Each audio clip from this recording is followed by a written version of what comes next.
All right, today we're going to be talking about the Industrial Revolution. You can see here is an industrial city, which is going to be the new developing thing in Europe at the time and other places around the world. Now, one of the biggest things are the factors leading up to the industrial production. Europe could not have industrialized or experienced this without these things. One of them is the distribution of coal, iron, and timber. These resources that are necessary to make goods, to build factories, and power their machines. Also, the legal protection of property. Here we can see an enclosure where the governments in Europe actually split up property between people so that they would actually take care of it better, which helped agriculture production increase, which led to a population increase and urbanization. So people were getting specialized jobs. People were moving to the cities. They weren't farming anymore. Then they could work in factories. Also, an increased wealth helped people invest in the factories to start the business. And another big aspect here is Europe's location on the Atlantic Ocean, so they could actually go out and trade their goods, and the abundance of rivers and canals, which would help them get their goods around Europe. Here you can kind of see a canal carrying a ship across and the rise in Europe's population. But another big thing, and maybe the biggest thing, was access to foreign resources. After the Europeans had gone out and colonized the world, or colonized a good portion of the world, especially in the Americas, they had access to all kinds of goods. And they also controlled trade, too. They were getting large amounts of cotton from India and also from the Americas to a certain extent. Rubber, palm oil, and metals from Africa. And metals came from everywhere, but a large percentage of them came from Africa. Copper from Mexico. Guano, which is actually bat poop, was used as fertilizer. Here you can kind of see an advertisement for guano. Here's a copper mine in Mexico. Tobacco, sugar, and coffee, which are these cash crops grown on plantations in the Caribbean and Brazil. And bananas. Here you can kind of see this large monoculture of bananas down here from the banana republics, Honduras and Guatemala. Now, this is just a portion of them. They had all these resources from foreign countries they were bringing back to Europe for fairly cheap and making goods out of them. Now, initially, the industrial process started as the domestic system. And this is when people would take off time in their winter months. They'd grow food in the summertime. They would actually be farmers. But in the wintertime, they weren't growing any food, so they would actually make goods inside their home. And they started using machines that would make the work easier, so they could produce more and more during those short winter months. And some of those are the flying shuttle, which you actually see in this picture here. It's a machine that helps people weave fabric together. The spinning jenny, which makes thread. Cotton gin, which picks the seeds of the cotton. And a water wheel, which might turn various different machines that they could help produce things. So they actually start making it in the home. But eventually they move to the factory system, and this is really when the Industrial Revolution really gets started. It's when they have factories, of course. They mass produce goods at low cost in a single location, that single location being the factory.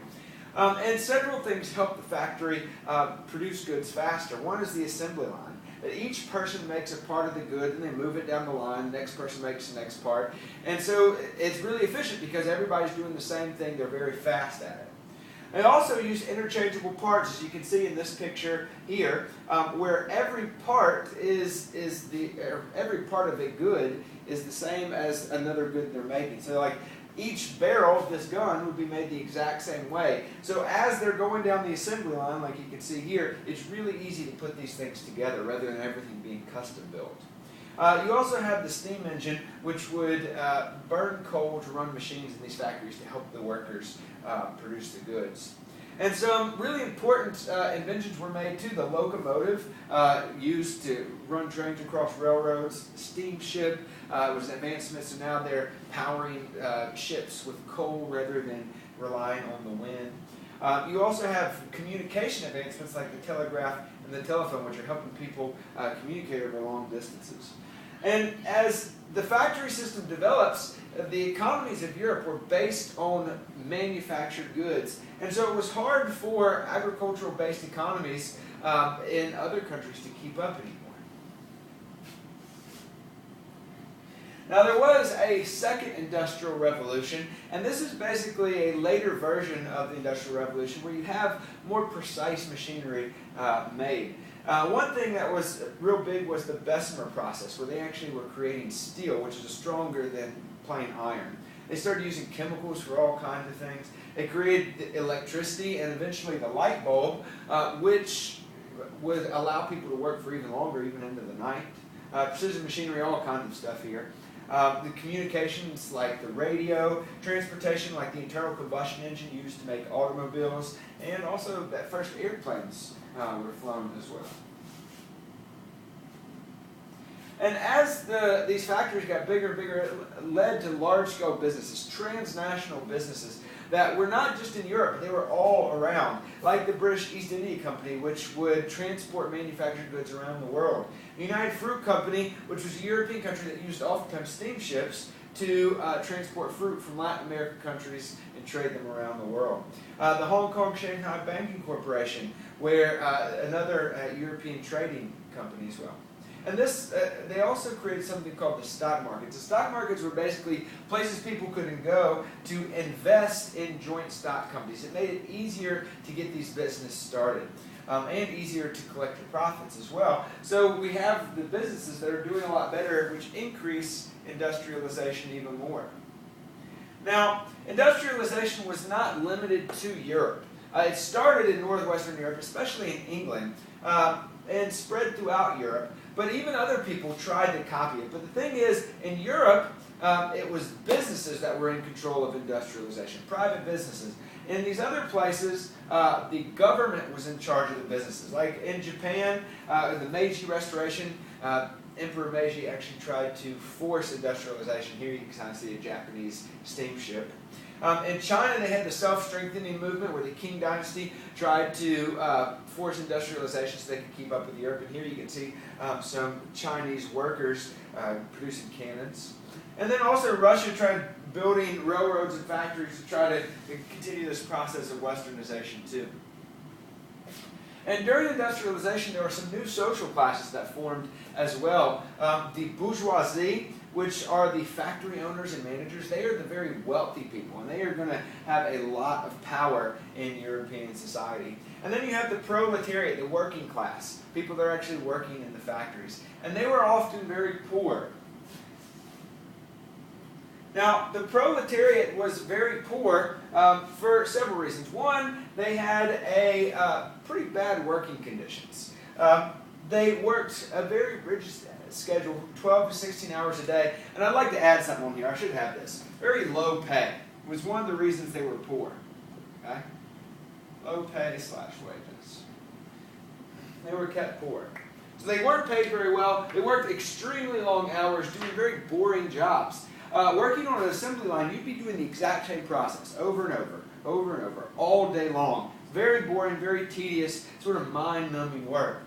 It was also very dangerous. A lot of times they were working around machines that had fast-moving parts that could easily injure somebody, and there weren't any health or safety codes to protect the workers, or any sort of compensation if they got hurt on the job.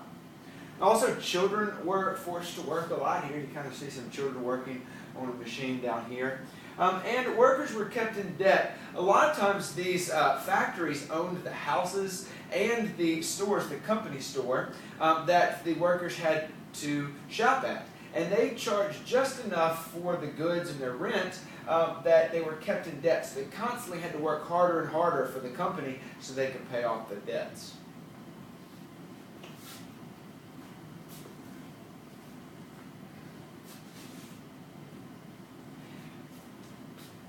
Also, the workers weren't doing very good. They were poor. They were working long hours. So they tried something called collective bargaining, and that's where they formed unions, or something called a union, this organization of workers.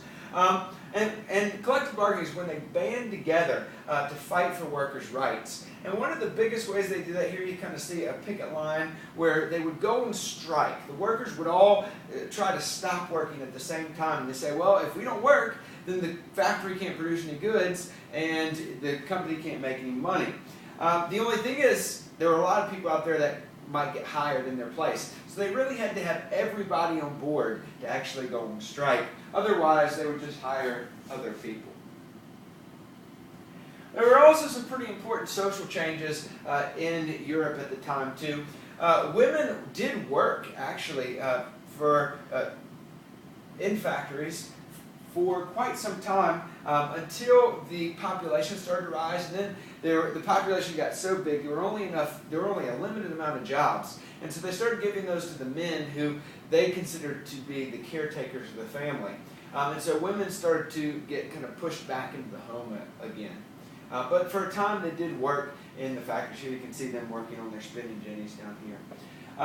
Also, the nuclear family became the dominant role part here. And the nuclear family is the mom and dad and children. And they didn't really focus much on the extended family simply because they didn't have time to. So the nuclear family becomes more important in European families as well.